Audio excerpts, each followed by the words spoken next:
નમસ્કાર દોસ્તો, જો તમે દર્શન વિશે જાણતા હો તો તમને ખબર હોય કે આપણા શાસ્ત્ર અથવા આપણા સંસ્કૃતિમાં બે ભાગના દર્શન વેચાયેલા છે. એક આસ્તિક દર્શન, જેમાં 6 દર્શનો આવેલા છે, અને એક નાસ્તિક દર્શન, અને એમાં 3 દર્શનો આપેલા છે. ટોટલ 9 દર્શન છે.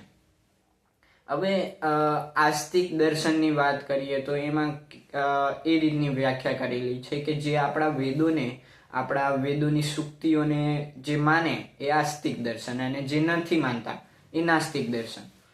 તો આ બંને અને આધુનિક સમસ્યાને હલ કરતું બંનેને મધ્યમ માર્ગથી લઈ જતું એક દર્શન, જેને અમે હાલમાં અનુભવ કરેલો એવું મધ્યસ્થ દર્શન.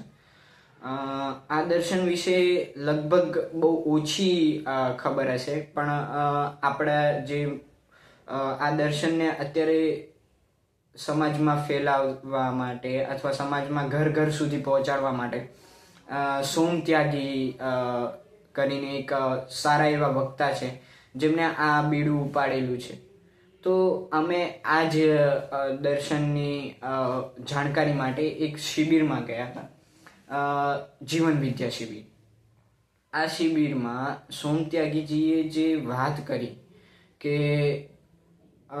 દુઃખ એની એક વાત છે આખી શિબિરમાં, મને બહુ હૃદય સ્પર્શી ગઈ કે દુઃખ એવી કોઈ વાસ્તવિકતા જ નથી. દુઃખ જેવી કોઈ વાસ્તવિકતા નથી.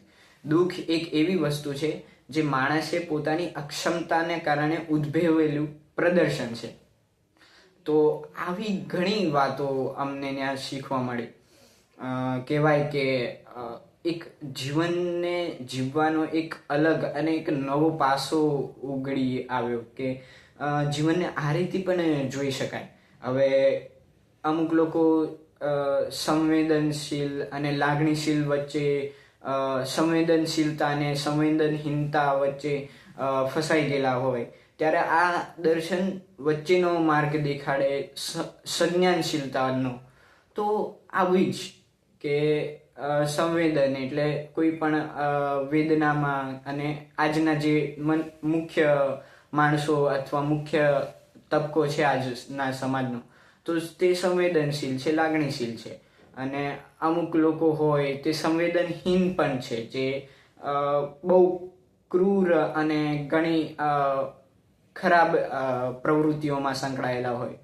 તો અને સંજ્ઞાનશીલ, જે બધા પાસાઓને વિચારીને, બધી જ ઘટનાઓને પૂર્વ નિર્ધારિત કરી, પૂર્વધારી અને સારો એવો સમજુ અને એકદમ પરફેક્ટ નિર્ણય લેતો હોય, તેને કહેવાય સંજ્ઞાનશીલતા. તો આવી રીતની ઘણી વાતો આપણને સોમત્યાગીજીના આ પ્રવચન અને મધ્યસ્થ દર્શન જે નાગરાજજી દ્વારા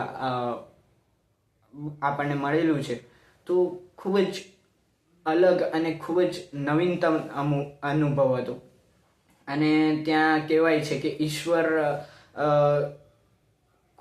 ઈશ્વર એટલે શું છે? તો એક ખાલી સ્થાન છે જે અવકાશમાં રહેલું છે, જે આપણી આત્મા અને આપણી આત્મા એ જ ખાલી સ્થાનનો એક એકમ છે.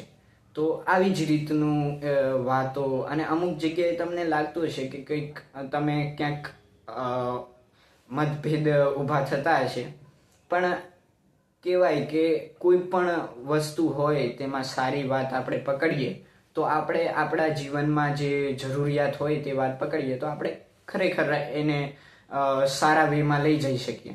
તો આ જ વાત હતી આ દર્શનની, કે નવજીવન વિદ્યા અને આ જે દર્શન હતું એમને ઘણું સારું શીખવી ગયું. જો એને પોઝિટિવ વેમાં લઈએ તો જીવન જીવવાનો એક અલગ પાસો મળી ગયો. તો જીવન વિદ્યા શિબિરનો આ અનુભવ ખૂબ જ આમ કહેવાય ને કે સંતોષકારક નીવડ્યો. કઈ જગ્યાએ મતભેદ ઊભા થયા, પણ હવે કહેવાય કે સારી વાત પકડીએ તો કોઈ પણ વસ્તુ હોય તેના સારા ગુણો લેવા. તો બસ એ પ્રમાણે અમે ચાલતા ગયા, અને આ એક શિબિર અમારી ખૂબ જ સફળ શિબિર નીવડી.